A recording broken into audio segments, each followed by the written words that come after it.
बिहू के जाने के बाद शांतिपुर गांव फिर से सुंदर, शांत और लोग हंसी खुशी जीने लगे थे। एक रात गांव में एक शादी हो रही थी। पूरा गांव शामिल था। सब धूमधाम से शादी मना रहे थे और तभी गुड़िया जमीन में लेटे हुए आती है, अचानक उठकर सीधा दुल्हन को खा जाती है। ये देखते ही लोगों के बीच में अफरा तफरी मच जाती है। कोई भागता है, कोई चिल्लाता है, खड़े होकर एक बच्चों जैसा गाना गाती है और फिर एक के बाद एक सबको मौत के घाट उतार देती है और फिर वह गायब हो जाती है। गांव फिर से कांप उठता है। सुबह सब लोग इकट्ठा होते हैं और कहते हैं वह भूखी लड़की वापस आ गई है। इस बार एक गुड़िया बन के लोग घुटनों के बल गिर जाते हैं और रो रो कर कहते हैं, हे भगवान हमें बचाओ। तभी गांव का मुखिया आता है और गुस्से में कहता है, चाहे वह कोई भी हो, है तो एक गुड़िया ही ना, आज रात मैं उसे खुद गांव से निकालूंगा। फिर रात के ठीक 2:30 पर मुखिया अपने 2 चेलों के साथ गांव के बीच खड़ा होता है। वही आवाज,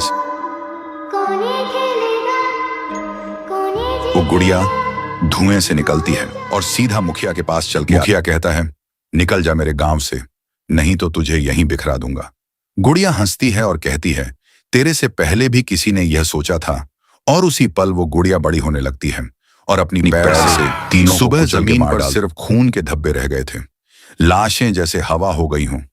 लोग समझ गए यह कोई आम गुड़िया नहीं, इसके अंदर कुछ और ही शक्ति है। तभी गांव की एक बूढ़ी औरत कहती है, इस गुड़िया को हम गांव से नहीं निकाल सकते, इसे तो सिर्फ पीहू ही गांव से निकाल सकती है। फिर सभी लोग उसी जगह जाकर खाना रखते हैं और दिल से पीहू को पुकारते हैं, भूखी देवी वापस आइए, गांव को बचाइए। तभी जमीन से एक आवाज निकलती है, पीहू पीहू पीहू, और मिट्टी से बनने लगती है। पीहू लोग चिल्लाकर कहते हैं, देवी हमें बचा लो। फिर रात होती है। वह गुड़िया गाना गाते हुए आती है, लेकिन अचानक पीहू उसके सामने आ जाती है। पीहू उसे पकड़ने जा रही होती है, लेकिन गुड़िया हवा में उड़ जाती है। पीहू भी उसके पीछे उड़ जाती है और अपनी आंखों से आग छोड़ के गुड़िया को जलाने की कोशिश करती है, लेकिन गुड़िया एक धुएं में छुप जाती है और फिर अचानक पीहू के पीछे आके उसे एक जोर का वार करती है। पीहू आसमान से जमीन पे आ गिर जाती है और फिर वह गुड़िया पीहू की शक्ति छीनने लगती है। पीहू की ताकत धीरे धीरे गुड़िया के पास जा रही होती है। कुछ देर बाद पीहू जमीन पर गिर जाती है। जब वह उठती है तो देखती है उसका शरीर धुंधला हो गया है और जब वह अपने आप को छू रही थी तो हाथ उसके शरीर के आर पार जा रहा था।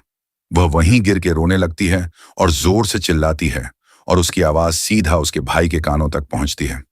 तो दोस्तों, अगर आप देखना चाहते हो पीहू वर्सेस गुड़िया वर्सेस तुंग तुंग शहर, तो इस वीडियो को 1.5 लाख लाइक्स तक पहुंचाओ।